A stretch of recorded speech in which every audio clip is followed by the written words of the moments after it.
தேர்தலுக்கு ஓராண்டுகளே உள்ள நிலையில் அனைத்து மாவட்டங்களிலும் திமுக மற்றும் அதிமுக பணிகளை மேற்கொண்டு வரும் நிலையில் அதிமுகவில் முக்கிய தலைகளுக்கு செக் வைக்க திமுக பல யுக்திகளை கையாண்டு வரும் நிலையில் மதுரை மேற்கு தொகுதியை கைப்பற்ற அமைச்சர் மூர்த்திக்கு ஸ்பெஷல் டாஸ்க் தரப்பட்டுள்ளதாக தெரிகிறது. நிர்வாக ரீதியாக மதுரை மாவட்டத்தில் 3 மாவட்ட செயலாளர்கள் உள்ளனர்.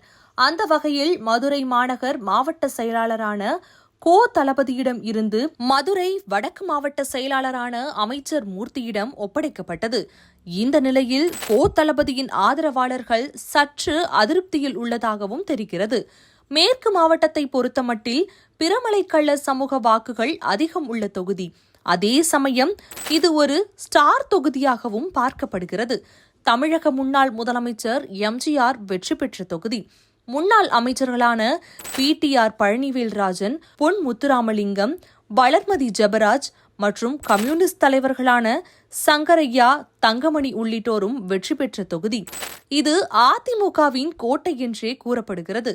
3 முறை அந்த தொகுதியில் தோல்வியை தழுவிய திமுகவை 2026இல் வெற்றி பெற செய்ய வேண்டும் என்ற முனைப்பில் அமைச்சர் மூர்த்தி தொகுதி பொறுப்பாளர்கள் கூட்டம், நிர்வாகிகள் கூட்டம், முகவர்கள் கூட்டம், நலத்திட்ட உதவிகள் என பல்வேறு பணிகளை மேற்கொண்டு வருகிறார்.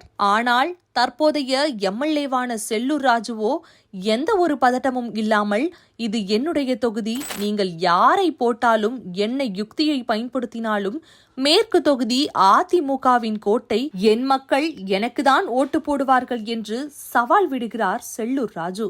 2024 நாடாளுமன்ற தேர்தலில் தேனி தொகுதியில் தங்க தமிழ்ச்செல்வனை வெற்றி பெற செய்யாவிட்டால் தனது அமைச்சர் பதவியை ராஜினாமா செய்து விடுவேன் என்று சவால் விட்ட மூர்த்தி தற்சமயம் அதுபோன்று எந்த வாக்குறுதியும் கொடுக்காதது அவர் பதற்றத்தில் உள்ளதாக தெரிகிறது.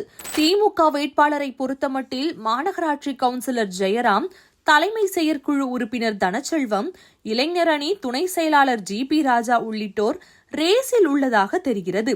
அதிமுகவை பொறுத்தமட்டில் எந்த மாற்றமும் கிடையாது. மீண்டும் செல்லூர் ராஜுதான் அங்கு நிறுத்தப்படுவார். தாவேகா சார்பில் விஜய் களமிறங்கலாம் என பேச்சு அடிப்பட்ட நிலையில் கன்னியாகுமரியில் ஒரு தொகுதியும், விழுப்புரத்தில் ஒரு தொகுதியும் சாதகமான தொகுதியாக உள்ளதால் மதுரை மேற்கும் ஒரு ஆப்ஷனாக உள்ளதாக தெரிகிறது. விஜய் நிறுத்தப்பட்டால் அமைச்சர் மூர்த்திக்குதான் சிக்கல் என திமுகவினரும் பேசி வருகின்றனர்.